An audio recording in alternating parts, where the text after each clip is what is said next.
being an educated individual is part of today's world. The arts play really an integral relationship.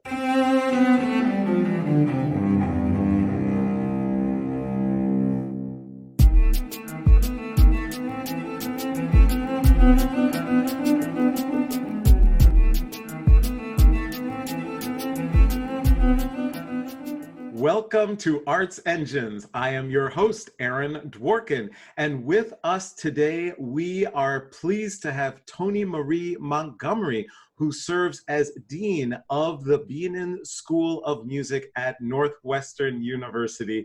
Thank you so much for being with us here today, Toni-Marie. Thank you, Aaron, for your kind invitation. Oh, thanks so much. So, I figure I'll kind of just delve right in. How are things at Northwestern? And, how have you had to kind of respond to the impact of the pandemic? All good questions. I'm really proud of our faculty in the Bienen School of Music who, it was in March, 2 weeks actually before the start of spring break. We were on the quarter system rather than the semester system. So there was an extra week that was added to the spring break. And faculty who asked the question, what is Zoom, are now regularly using Zoom. I'm really proud of the fact that they just embrace the fact that, of course, we're all here for our students and making sure that we maintain the high level of education and training that we're known for. And so there are creative ways that faculty are teaching with ensembles like chorus, obviously with the one-on-one instruction, with applied music, but also with chamber music. So it's a new day. Even for, I would say, our academic faculty in musicology, music theory, they also then are adjusting to the changes that Zoom provides. And thank goodness, that's what I would say, because I've been thinking many times for people my age, if this had happened, say in the 1980s, even early 1990s, where would we be? Would we just simply be closed? So people are adjusting, and most of our time now as we end the spring quarter, which ends the first week of June, is preparing for the fall and trying to look into a crystal ball saying, will we be able to return? What will those numbers be as far as, the Illinois, our governor saying, will it be 10 people who can gather together, 50, 1,000?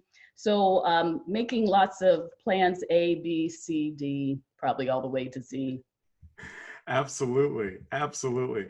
So one of the things that, is you have these extraordinary, beautiful new facilities, right? And so as you kind of look into just kind of the future and even getting a little bit away from the pandemic, could you kind of just speak to the importance of, facility, of the spaces in which we have our students in music, in the arts, learn and engage with one another?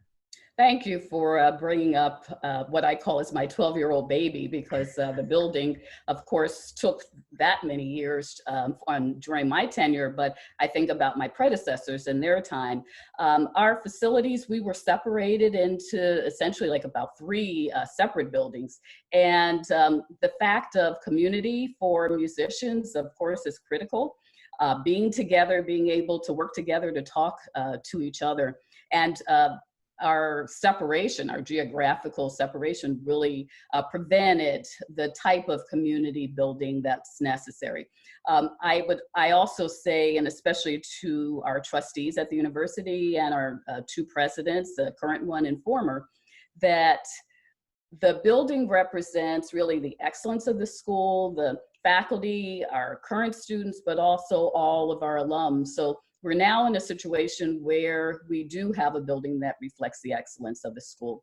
I make the analogy many times, the comparison with sciences. And so you wouldn't expect 21st century science majors then to use 19th century microscopes and instruments. And so not only is it important to have, of course, the beauty, that's really secondary. What was most important is to be able to, for students and faculty to practice, but also to teach in spaces that were conducive, where you didn't hear your neighbor, next door playing the tuba. And then also, of course, for the instruments, we spend a lot of money on pianos, not only grand pianos, but also then uprights for all students who, of course, have to have piano keyboard proficiency. So we're very fortunate. And, I never will stop thanking those in power for contributing to having us have, I think, one of the premier institutions, facilities in the United States. Absolutely, and you definitely do. So, the kind of show, right, even entitled kind of Arts Engines, is going to this fabric of, who's really, the engine and serving as the engine of our field and of the arts industry. As you look at is your role, you've had this extraordinary tenure, almost 20 years, I think leading one of the top institutions. What do you kind of see as either the primary or a couple of the primary roles that you have as kind of the leader of an academic institution? If you're, speaking to all of those who either are or may be seeking to become and take on a leadership role at an academic institution, what do you see as kind of the foremost responsibilities you have on a day-to-day basis? Wow. Well, I think that my training as a collaborative pianist at University of Michigan, our alma mater, really helped me and continues to help me in seeing the bigger picture. So I, as a performer, then I have the score in front of me, almost like a conductor, but I'm actively then playing. If then the performer with whom I'm playing, my duo partner, skips a measure or skips a beat, then it's my role to provide that support, to provide the harmonic foundation for the individuals. And so I see my role as dean in providing that support to our faculty primarily. Unfortunately, I don't have much interaction with students because we have assistant deans, associate deans who handle that. But with faculty who come in, they have a great idea, but it's easy for me to pick up the phone or to make a connection with someone else on campus to provide some type of funding then for the individuals. We have relatively new initiative, the Institute for New Music. And that came as a result of actually conversations, discussions with students and faculty and administrators in 2011. But it was actually a graduate student who said, no, we should focus on new music. And we have actually spent a lot of time as a school then not eschewing then the foundation of classical music, but saying this is an important aspect for training our students. And so the fact that the idea really initiated with a student, for me, means that we learn from so many different sources. And I guess if I'm giving advice, I would say that individuals need to make sure that they continue learning. As you said, this is my 17th year here at Northwestern as dean, but every day is a different day. And I learn from the people with whom I work. I'd say even, the individuals who are providing support, the custodians, you interact with these individuals and you learn. The importance of listening to is just really critical. You shouldn't be the loudest or the only person who's then speaking in meetings. So I see a lot, yes, I have a lot of meetings, but I also learn a lot from those interactions with individuals. I think communication is just really critical. We can't say whatever to make sure that your mission is then understood, and also that people embrace that mission. It has to be part of them. So listening is really important. My last part of advice is really to be brave and to be strong. these jobs, especially in administration, they're not popularity contests. And so, as you know, Erin, there are decisions that have to be made that will negatively impact some part of the population. But as long as people, at least you've taken the time to explain to them why a decision was made, in some cases, if it's dealing with personnel, you can't share. But I think that if you have that reputation of being honest and truthful, that people will say, well, there are many aspects to that decision that was made, and I trust, X, that he or she then is making the right decision. Awesome, awesome. So, and you referenced, your time and being inspired as a performer. We all have in the arts that moment as a child when somehow something happened, an instrument came into our hands, and we realized this needed to be a significant part of our life.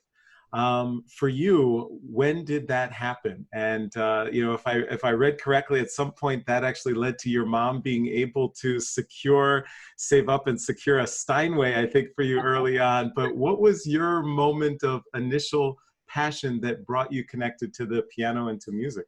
That's a good question, Erin. My mother, who was one of 9 children growing up, she had always wanted to take lessons. This is in Savannah, Georgia. They couldn't afford the 50-cent lesson fee. And so I attribute her saying that I actually asked for the lessons. I think it was more she wanted something for her daughter that she wasn't able to have. So I started at the age of 6 with piano lessons with the Catholic school nun. And I can remember when I was 9, I was playing the organ for Mass. I'm not a great organist, believe me, the pedals, I was just using the keyboards. But I can't remember a time, even, when I think about high school, where I didn't think I'm going into music. I didn't know specifically what that would be, but I couldn't imagine separating my love for music and just the communication that I feel. It's a special form of communication that I can't get from moving papers, but just really with having some connections then with the audience, and because I do chamber music, then having that interaction with other wonderful musicians. Awesome. So, not only have you held these incredible leadership roles, and especially at, a leadership institution such as Northwestern, but the reality is that our field is not where I think we all would like it to be as it relates to diversity in both gender as well as cultural diversity. And as an African-American woman, you are and have been the first of many things in these leadership roles. Could you kind of just speak to that a second? I would say, one, how you have kind of felt in your roles, and do you feel a sense of responsibility kind of being the first in that way? And do you feel like we've made progress? Oh, gosh, all excellent questions. I do feel a responsibility as an African-American woman to include and to serve as a role model to others. They could, of course, not be African-American, but there are more students, and I'd say more so female students, who then will come and make an appointment with me saying, oh, I'm curious how you came to where you are now and what advice do you have? And I'm always willing to speak to individuals, no matter what their gender or ethnicity. But when I sit in a concert hall, it doesn't matter if it's one of our halls or downtown with a Chicago Symphony Orchestra, it's obvious, I'm one of the few African Americans who's in the audience. And so it is a responsibility that I think that because of organizations like Sphinx and individuals in various arts institutions, including, say, our group of Seven Springs, which is a group of top music schools, every meeting that we have, we're then addressing diversity, inclusion, how can we make a difference? How can we encourage students to then see classical music, jazz, which of course is also offered in our schools, as an option for careers? When I look at national symphony orchestras, I'd say we're making very little progress. And so organizations like New World Symphony or the Civic Orchestra of Chicago are really important. And our universities and conservatories, our relationships with those training orchestras is very important. In trying to open up doors. Obviously, things are so much better than, you know, the 1980s when I was in school, and progress has been made. But I also then think of so many of our repertoire by African American composers that still are unknown. And you know, yes, it's wonderful to see Florence Price and her symphonies, but I think of all the talented African-American musicians from, you know, really the 1800s who then have contributed to our repertoire, and yet their voices are still being unheard. So that sounds rather negative, but because I and other colleagues are really devoted and to making sure that we are open and diverse, we're welcoming to all various individuals. We, as I think just as every day, we have to continue to ensure that I'm not the last, you know, African-American dean, and hopefully that other people really do see, you know, it's difficult, I think, for many middle-class ethnic families to see music, and especially classical music, as an option. Success to many means, you know, you're an attorney, you're a physician. And so having musicians who just love the field and cannot imagine pursuing any other fields, that's what's really important. And just to follow up on that, because unfortunately we're just about out of time, but what would you say to, you know, that family in our community, in a community of color, who would say, why the arts? There are so many other things that are either significant or challenges, you know, to our community, to people of color. Why the arts? Why are the arts so important? What would you say to them? I think that today's and last week's and, you know, the future that we're facing just puts such an emphasis on the importance of the arts. When I think of, you know, I look at my calendar and I haven't removed all those concerts that I had intended on attending, and just the loss that I feel, the fact that many people, I'm sure, you know, when I talk to them, they're turning to their CDs, to the plethora of videos that are live streamed or already recorded. They're turning to literature, and even, you know, art museums then have also streamed their collection. And so I always say that in order to be an educated individual, you have to also have knowledge of, you don't have to obviously train specifically to be a professional musician or artist, but being an educated individual is part of today's world. The arts play really an integral relationship. One thing that I will say, plugging our school, and this is the first time that I've actually experienced this, is that actually it's half of our freshman class that we bring in into the Bienen School. They're also enrolled in a dual degree with one of the other schools on campus: communication, arts and sciences, engineering.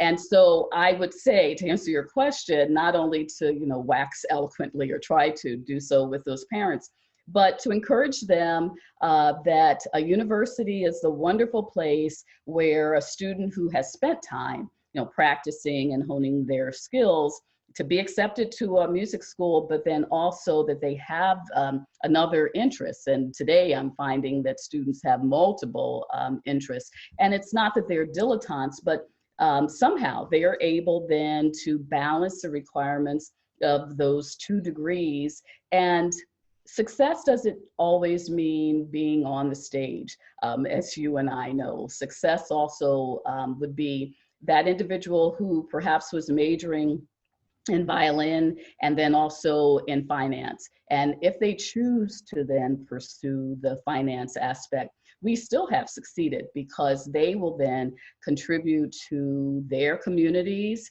They may continue performing, you know, in a local organization, but they will, because of their past experiences, will see the importance of the arts and say, we can't be an educated community without then the significance and the presence of arts and arts in many forms.